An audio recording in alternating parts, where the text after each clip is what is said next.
The headliners. The headliners.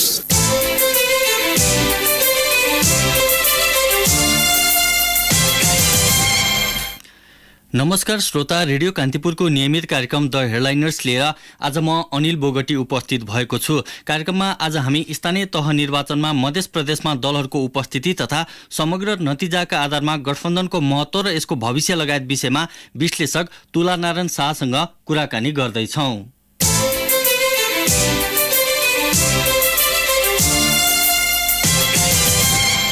श्रोता, कार्यक्रमका हाम्रा अतिथिसँग तपाईको कुनै जिज्ञासा भए हामीलाई 5441 905 मा टिपाउनुहोला। कृपया कार्यक्रमका दौरानमा सोधिएका प्रश्न नराख्न आज पनि म तपाईहरूलाई अनुरोध गर्दछु। आजका हाम्रा अतिथि राजनीतिक विश्लेषक तुलानारायण शाह हामीसँगै स्टुडियोमा हुनुहुन्छ। साज्यू, कार्यक्रममा यहाँलाई स्वागत छ। धन्यवाद। मैले मध्य प्रदेशको चुनावी नतिजाबाट कुराकानी सुरु गर्न चाहे। समग्रमा हेर्दा मधेसको चुनावी नतिजालाई कसरी हेर्न सकिन्छ? मध्य प्रदेशमा यसपटकको निर्वाचनमा गठबन्धनले खासै काम गरेको, यसपटक मध्य प्रदेशमा गठबन्धनले खासै काम गरेको चाहिँ नि थिएन निर्वाचनमा, होइन। अघिल्लो स्थानीय तहको निर्वाचन जस्तै 6 पक्षबीच प्रतिस्पर्धा भएको थियो, अधिकांश ठाउँमा अपवाद बाहेक। र ती सबै कुरा गर्दाखेरि अघिल्लो निर्वाचनमा भए जस्तै नेपाली काङ्ग्रेस सबैभन्दा बढी मत पाएको र सिट पाएको अवस्था छ। यो के हुँदो रहेछ भने जब विभाजित धेरै दलहरू बीचमा प्रतिस्पर्धा भयो भने सबभन्दा ठुलो दलले बढी फाइदा पाउँदो रहेछ, जुन यसपटक मध्य प्रदेशमा फेरि देखियो, होइन। नयाँ कुरा त्यहाँ के देखिएको छ भने कि नेकपा एमालेको सिट सङ्ख्या बढ्यो। त्यही सिट सङ्ख्या बढ्दाखेरि लोसपा भन्ने पार्टीको चाहिँ नि सिट सङ्ख्या घटेको देखियो र माओवादीको सिट सङ्ख्या घटेको देखियो। यसको खास कारणहरू छ।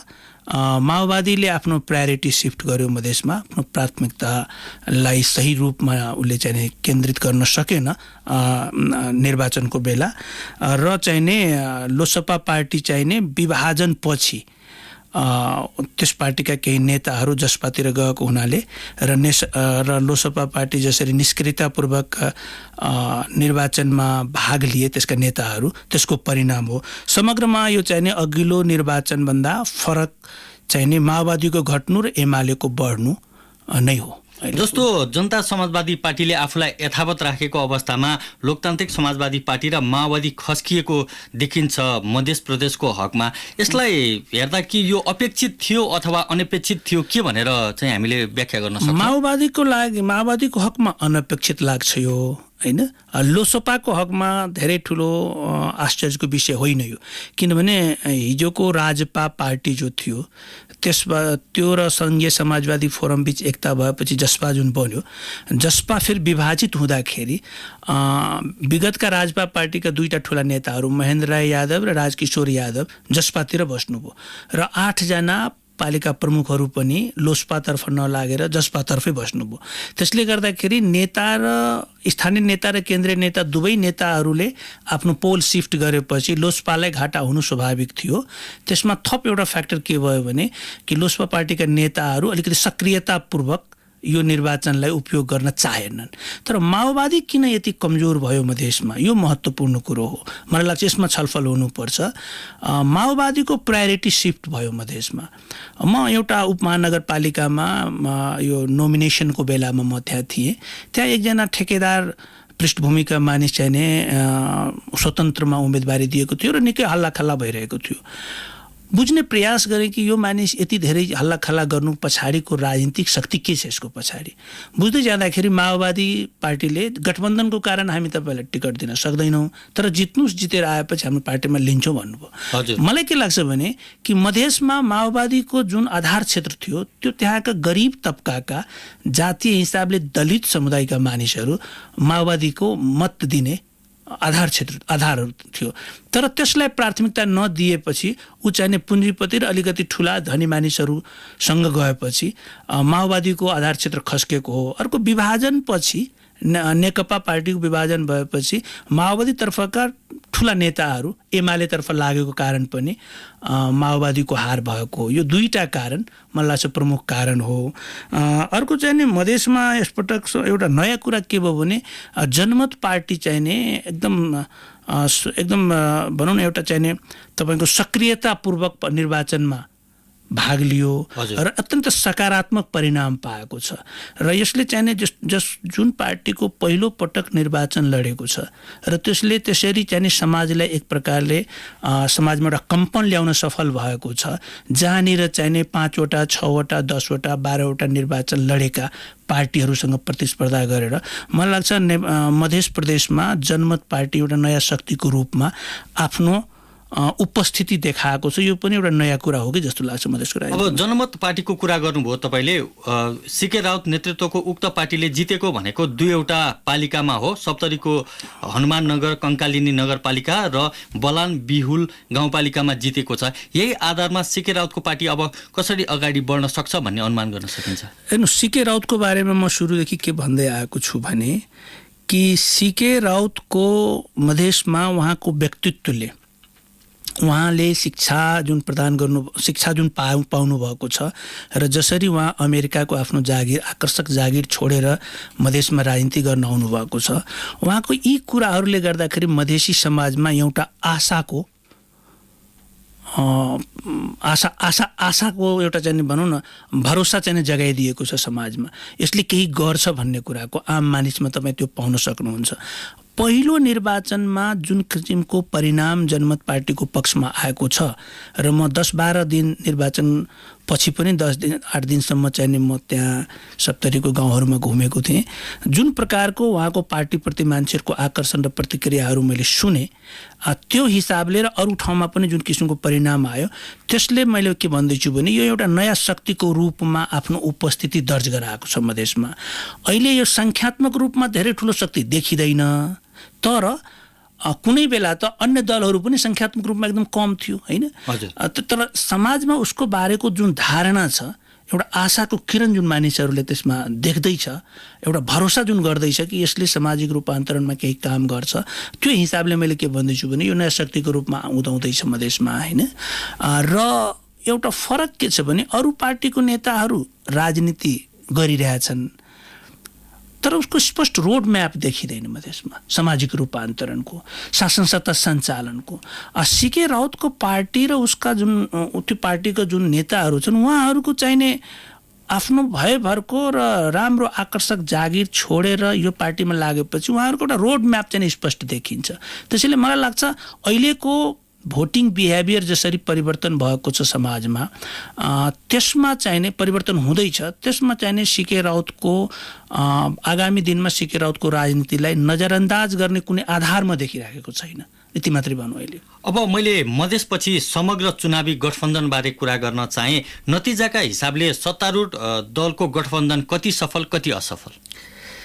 सत्तारूढ दलको गठबन्धनलाई सफल नै मान्नुपर्छ हैन। यसमा यो गठबन्धनको मूल उद्देश्य अब राजनीतिक रूपमा प्राविधिक रूपमा जे जति सङ्ख्या आएको छ यो दलहरूको, नेपाली काङ्ग्रेस अघिल्लो स्थानीय तहको निर्वाचनमा दोस्रो ठुलो दल भएको थियो, यसपटक त्यसमा बढोत्तरी भएर पहिलो स्थानमा पुगेको छ। गठबन्धन नै एउटा प्रमुख कारण हो त्यसको। यद्यपि नेपाली काङ्ग्रेसले यसरी सिट बढाउनुको पछाडि गठबन्धन मात्रै फेरि कारण होइन। नेपाली काङ्ग्रेसको अधिवेशन जुन भयो त्यसमा जुन तरिकाबाट कार्यकर्ताहरूको परिचालन भयो केन्द्रदेखि तल वडासम्म, त्यसले पनि एउटा भूमिका खेलेको छ नेपाली काङ्ग्रेसको बढोत्तरी। त्यो त एमालेले पनि महाधिवेशन त गरेकै होइन, त्यो दुईटा महाधिवेशनमा निकै फरक छ। म आउँदैछु। तेस्रो कुरा चाहिँ नि केपी ओलीको सरकार रहुन्जेल नेपाली काङ्ग्रेस प्रतिपक्षमा रह्यो र सत्ता पक्ष र प्रतिपक्षको चाहिँ नि एउटा कुरामा के चाहिँ विचार गर्नुपर्छ भने सत्तामा रहेको पार्टीको कार्यकर्ताहरूको मोबिलाइजेसन कम हुँदो रहेछ। किनभने सत्तामा छ उसको राज्यको साधन स्रोत कर्मचारी संयन्त्रले नै धेरै काम गरिदिँदो रहेछ। त्यहाँनिर चाहिँ नि कार्यकर्ताहरूको परिचालन कम हुने, प्रतिपक्षमा रहेको पार्टीको कार्यकर्ताहरूको परिचालन राम्रो हुने देखिएको छ। विभिन्न राजनीति शास्त्रीहरूको निष्कर्ष पनि यो कुरा रहेको छ। त्यसैले काङ्ग्रेसको अग्रतामा मूल त 3टा कुरा छ। एउटा गठबन्धन, अर्को हालै भएको उसको अधिवेशन जसमा वडादेखि माथिसम्मको परिचालन भयो कार्यकर्ताहरूको, र तेस्रो चाहिने केपी ओली सरकारको समयमा लामो समय प्रतिपक्षमा रहेको कारण कार्यकर्ताहरू स्वतः चाहिने अलिकति बढी परिचालित भएको। अब तपाईँले जुन भन्नुभयो नेकपा एमालेको पनि अधिवेशन भएको थियो, 78 सालमा त सबै पार्टीको अधिवेशन भएको होइन, सबै पार्टीको आफ्नो आफ्नो तरिकाबाट अधिवेशन भयो। जुन तरिकाबाट नेपाली काङ्ग्रेसको अधिवेशन भएको देखियो त्यो तरिकाबाट अन्य पार्टीको अधिवेशन भएको देखिएन, त्यो लेभलमा डेमोक्रेटिक एक्सरसाइज भएको देखिएन।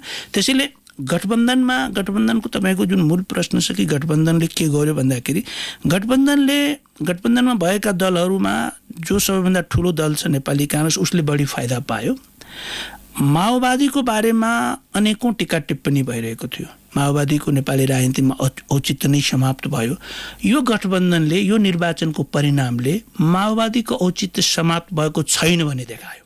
त्यो भनेको हिजो के भनियो, गठबन्धन गर्दा भने रुख चिन्हले हैसिया हथौडामा भोट हाल्ने अथवा कलममा भोट हाल्ने सम्भव छैन, अथवा हैसिया हथौडामा भोट हालिरहेका जो जनता मतदाता हुनुहुन्छ उहाँहरूले चाहिँ काङ्ग्रेसलाई भोट हाल्ने सम्भावना छैन भनिन्थ्यो। तर यसले त त्यस्तो त देखाएन नि, होइन? यसको बारेमा विस्तृत हिसाब किताब गर्नुपर्छ, क्याल्कुलेसन गर्नुपर्छ। त्यो परिणाम आइसकेपछि विगतको निर्वाचनमा कति मतले काङ्ग्रेस हारेको थियो, ती ठाउँहरूमा यसपटक जित्यो कि जितेन, र कति मतको अन्तरले जित्यो भन्ने कुराको डिटेल क्याल्कुलेसन गर्नलाई मलाई लाग्छ 2-4 महिना 5 महिना लाग्छ होला, होइन?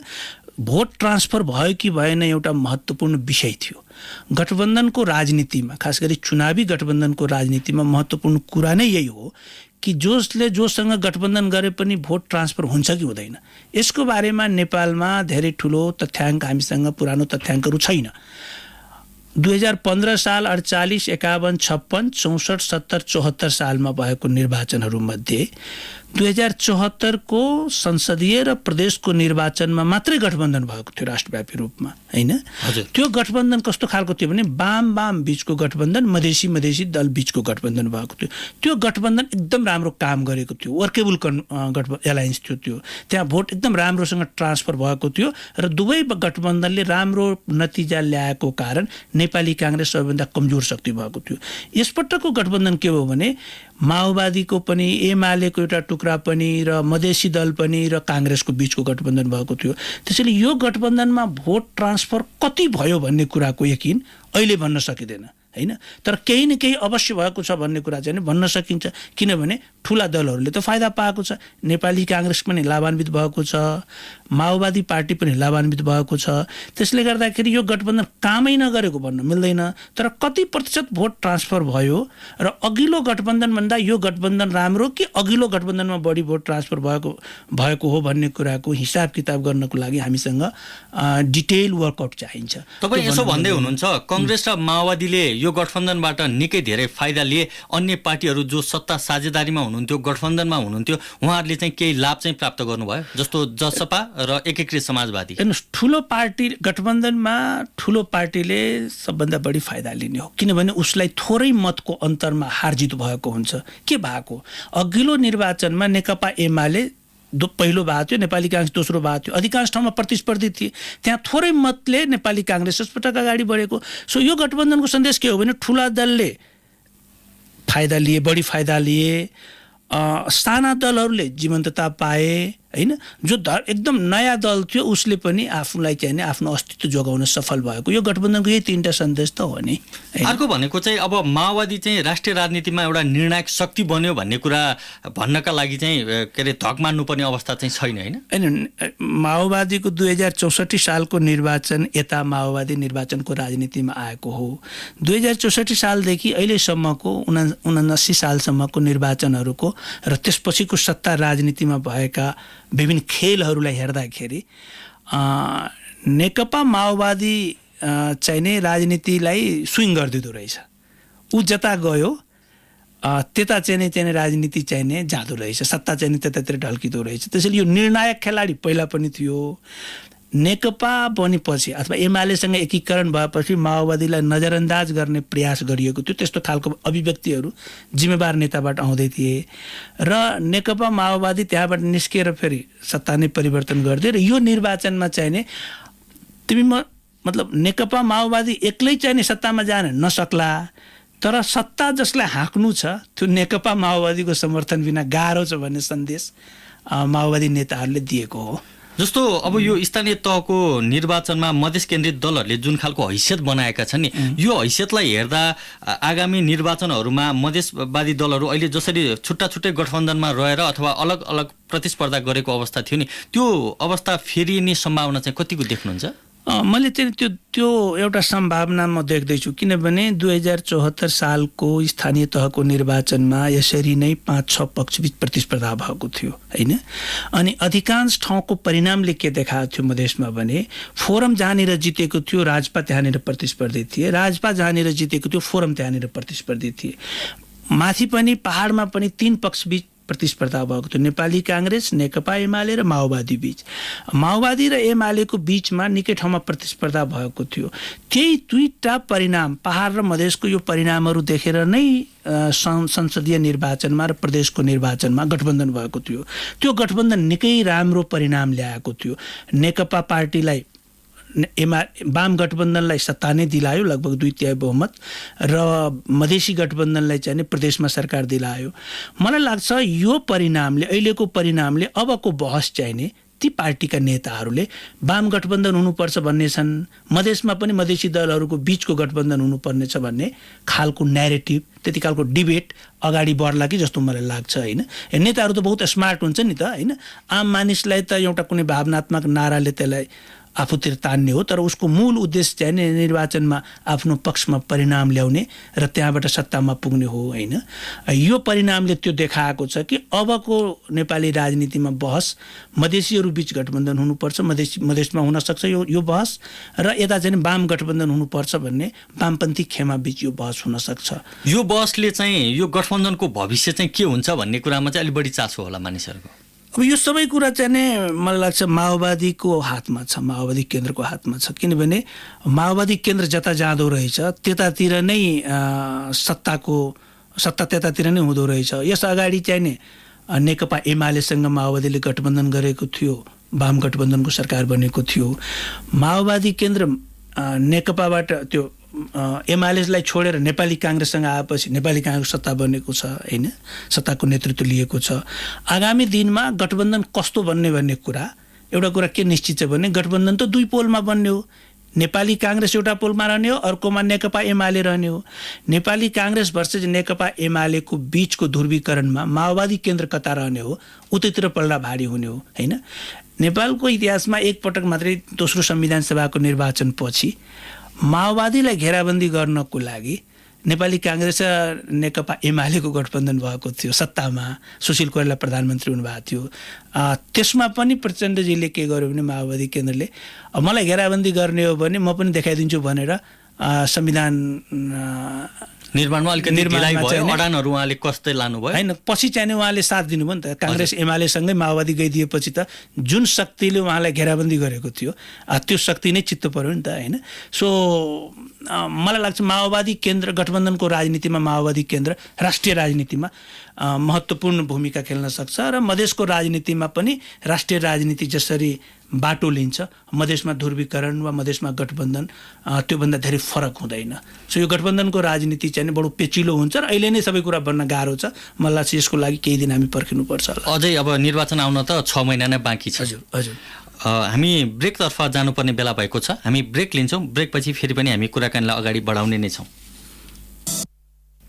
ब्रेकपछि स्वागत छ श्रोता। कार्यक्रममा आज हामी स्थानीय तह निर्वाचनमा मध्य प्रदेशमा दलहरूको उपस्थिति तथा समग्र नतिजाका आधारमा गठबन्धनको महत्त्व र यसको भविष्य लगायत विषयमा राजनीतिक विश्लेषक तुलानारायण शाहसँग कुराकानी गरिरहेका छौँ। शाहजी, यहाँलाई ब्रेकपछि फेरि पनि स्वागत छ। धन्यवाद। अघि हामीले कुरा गरेको एउटा विषय चाहिँ अलिक छुटेको जस्तो लागेका कारण मैले तपाईँसँग जोड्न चाहेँ। मध्य प्रदेशमा एमाले जुन खालको चाहिँ नतिजा ल्याएको थियो नि, यो चाहिँ मधेसमा एमाले कमजोर हुँदैछ भन्ने विगतमा विश्लेषण भएको थियो, तर यो स्थानीय तहको निर्वाचनले चाहिँ त्यस्तो देखाएन होइन? देखाएन होइन। यो अब विश्लेषणहरूकोतिर नजाउँ, विश्लेषण विभिन्न थरी हुन्छ। कुरा के हो भने कि नेपालको निर्वाचनको राजनीतिको यदि विश्लेषण गर्ने हो भने 2015 सालमा पहिलो निर्वाचन भएको हो र अहिले हामी चाहिँ यो अन्तिम निर्वाचन हेर्दैछौँ। निर्वाचनको राजनीतिमा एउटा निश्चित प्याटर्नमा परिणाम आउँदो रहेछ र विभिन्न पार्टीहरूको आधार क्षेत्र मतदाताहरूको जुन क्षेत्र छ अथवा उहाँहरूको जुन समूह छ त्यसको पनि खास प्याटर्न छ हैन। यस्तो यो त्यसले गर्दाखेरि यसलाई यो अब अरू विश्लेषणहरूको कुरा म गर्दिनँ। नेकपा एमाले विगतमा खासै कमजोर थिएन हैन। संख्यात्मक हिसाबले परिणाम त 100ले पनि 17 भोटले पनि 200ले पनि तलमाथि हुने हो। नेपालको राजनीतिमा नेकपा एमाले र नेपाली कांग्रेस खास कुनै पनि क्षेत्रमा कमजोर पार्टी होइन। यो दुईटा नै ठुला पार्टीहरू हुन् हैन, मधेसमा पनि हुन्। संख्यात्मक रूपमा कम आएको त्यति बेलाको माहौलले गर्दाखेरि माहौल के थियो भने मधेसमा अलिकति उहाँको प्रतिकूल माहौल बनेको थियो नेकपा एमालेको। अरू ठाउँमा पहाडमा चाहिँ नि उहाँको अनुकूल माहौल थियो। परिस्थिति के थियो भने संविधान निर्माणको राजनीति अगाडि बढेको थियो, त्यसको विरुद्धमा मधेसमा लामो आन्दोलन चलेको थियो र नाकाबन्दी भएको थियो। त्यो आन्दोलनको विरोध नेकपा एमालेले गर्दाखेरि मधेसी बहुल क्षेत्रमा नेकपा एमालेको चाहिने कमजोरी स्थिति देखिएको थियो। किनभने त्यति बेलाको समाज चाहिँ यसरी ध्रुवीकृत भएका थिए कि नेकपा एमाले तर्फ चाहिने त्यति बेला कुनै प्रकारको चाहिने आबद्धता, कुनै प्रकारको झुकाव चाहिँ मानिसहरुमा देखाउन गाह्रो भएको थियो। त्यो एकदम सर्ट पिरियडको लागि थियो। दोस्रो कुरा चाहिँ नेकपा एमाले मधेसमा राजमार्ग छेउछाउमा, पूर्व पश्चिम राजमार्ग छेउछाउमा पहिला पनि बलियो थियो, अहिले पनि बलियो छ। कोर मधेसी एरियामा जुन सामाजिक ध्रुवीकरण छ, त्यहाँ भित्रको जुन निश्चित जातका मानिसहरू निश्चित पार्टीमा लाग्ने हैन, त्यो नेपालमा पनि देखिन्छ, पहाडमा पनि देखिन्छ। तर तपाईको प्रश्न मधेसमा केन्द्रित भएको हुनाले म भन्दैछु कि कांग्रेस र जसपा पार्टीको एउटै आधार क्षेत्र हो। तपाई त्यस पार्टीका नेताहरूको नाम हेर्नुभयो भने एउटै समूहका मानिसहरू चाहिँ त्यहाँ देख्नुहुन्छ। त्यसरी नै नेकपा एमाले र लोसपा पार्टीको जुन सामाजिक समूह छ त्यो मतदाताहरूको नेताहरूको मोटामोटी एउटै छ। पहिला के भयो भने लोसपा पार्टी पनि निकै सक्रिय, राजपा पार्टी पनि निकै सक्रिय रूपमा आएको थियो अनि एमालेको विपक्षमा माहौल थियो। यसपटक के भयो भने लोसपाको जुन आधार क्षेत्र थियो त्यो खस्केर नेकपा एमालेतिर गएको हैन। सो नेपाली कांग्रेस र नेकपा एमालेको ध्रुवीकरणको बीचमा जसपा र लोसपाको उदय भयो हो नि त हैन। सो नेपाली कांग्रेस र जसपाको एउटै जातीय समूह चाहिँ त्यहाँनिर नेतृत्वमा देखिन्छ, एमालेको र लोसपाको एउटै देखिन्छ। लोसपाबाट शिफ्ट भएर एमालेतिर आएको हैन। अर्को गठबन्धनले गर्दाखेरि के भयो भने धेरै मानिसहरू सुरुमा कन्फ्युज भयो, पछि गठबन्धन त काम गरेन, तर नेताहरू, स्थानीय नेताहरू त्यहाँबाट शिफ्ट भइसकेका थिए हैन, टिकटको आशामा। एमालेमा भ्याकेन्सी थियो, त्यसले गर्दाखेरि एमाले धेरै कमजोर पार्टी पहिला पनि थिएन, अहिले पनि छैन र मलाई लाग्छ भविष्यमा पनि नरहला नेकपा एमाले हैन। त्यो छ हजुर। अब मैले देशभरको चुनावी नतिजाको जुन खालको हामीले चाहिँ नतिजा प्राप्त गरिरहेका छौँ, यो हेर्दा अघिल्लो पटक जितेको चाहिँ मेयर उपमेयरले अथवा गाउँपालिकाको अध्यक्ष अथवा उपाध्यक्षले धेरै नजितेको देखियो। यो चाहिँ के कारणले हुँदो रहेछ खासमा? यो चाहिँ यो महत्त्वपूर्ण कुरा हो कि पुराना नेताहरू, पुराना उम्मेदवारहरू जो चुनाव जितेका थिए उहाँहरू चाहिँ कसरी हार्न गए त भन्दाखेरि विगतमा हामी 10-20 वर्ष अगाडि, 20-25 वर्ष अगाडिको ब्याकमा गएर हामी हेर्ने हो भने स्थानीय पालिकाले यति धेरै सेवा सुविधा जनताले दिनु पर्दैन थियो।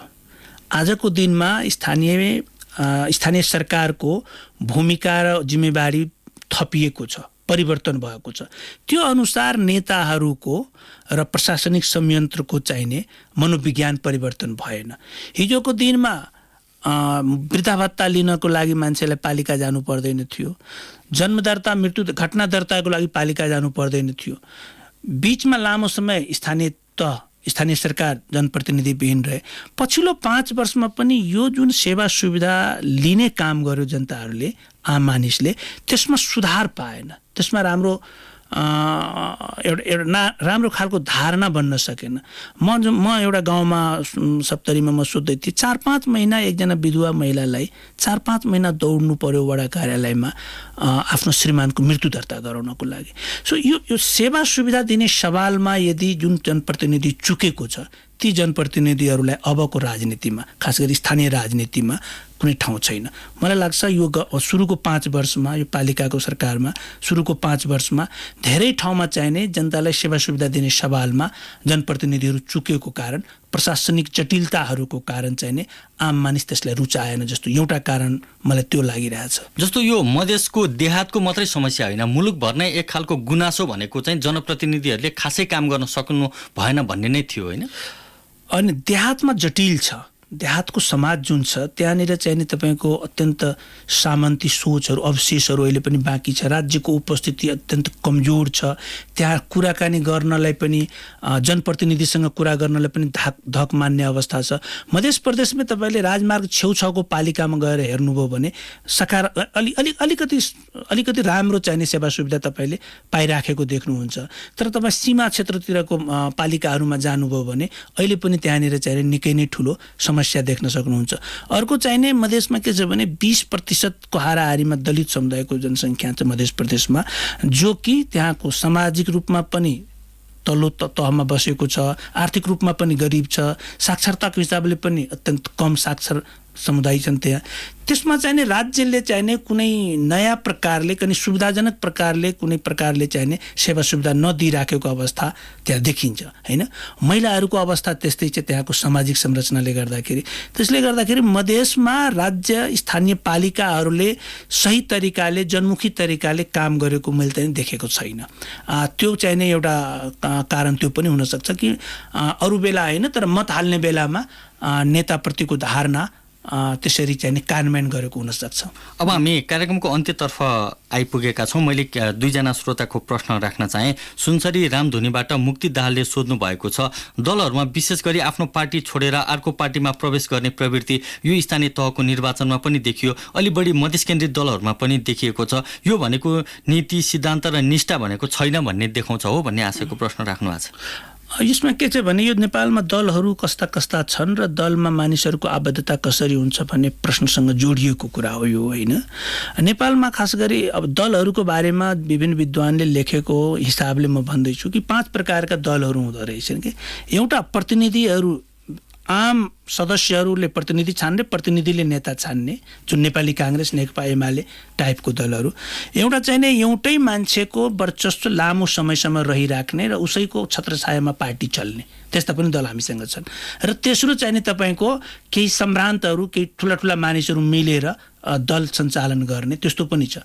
दुईटा दल हामीसँग छैन कि व्यापारीहरूले खोलेको दल हामीसँग छैन र एउटा चाहिने सबै मतदाताहरू बराबर भएको र त्यहाँबाट नेतृत्व चयन गर्ने दल छैन। तपाईँको जुन प्रश्न छ मधेसीहरूमा यो चाहिने अलिकति यसलाई सच्याउनु के पर्छ भने मधेसी समाज लामो समयसम्म पुराना दलहरूसँग रहे, त्यहाँबाट छुट्टिएर ऊ नयाँ दल बनाउने क्रममा छ।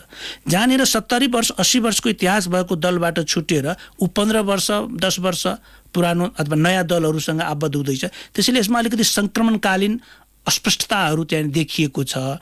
यो ठुलो कुरो होइन, मूल कुरो नेपालको सबै दलहरूको मोरलेस काम गर्ने तौर तरिका एउटै छ। त्यो भनेको केही सीमित नेताको नियन्त्रणमा पार्टीको स्रोत रहेको छ। टिकट वितरण कसलाई गर्ने भन्ने कुराको निर्णय गर्ने अधिकार केही सीमित नेताले राखेको छ र अन्य कुराहरूमा पनि एउटा सीमित नेताहरूको नियन्त्रणमा रहेको हुनाले कार्यकर्ताहरूको र मतदाताहरूको चाहिने यो दलबाट त्यो दल र त्यो दलबाट त्यो दलमा जाने क्रम चाहिँ बढेको हो। तर जहाँ जाँदाखेरि पनि परिस्थिति चाहिँ खासै फरक मैले देखिराखेको छैन। हस्, हामीलाई समय दिनुभयो। समय र संवादका लागि यहाँलाई धेरै धेरै धन्यवाद। हस्, धन्यवाद। श्रोता, उहाँ हुनुहुन्थ्यो राजनीतिक विश्लेषक तुला नारायण शाह। भोलि हामी नयाँ विषयवस्तुमा सम्बन्धित अतिथिसँगको कुराकानी लिएर आउने नै छौँ। तबसम्मका लागि न्युज डेस्कका सम्पूर्ण सहकर्मी र म अनिल बोगटीलाई आज्ञा दिनुहोस्। नमस्ते।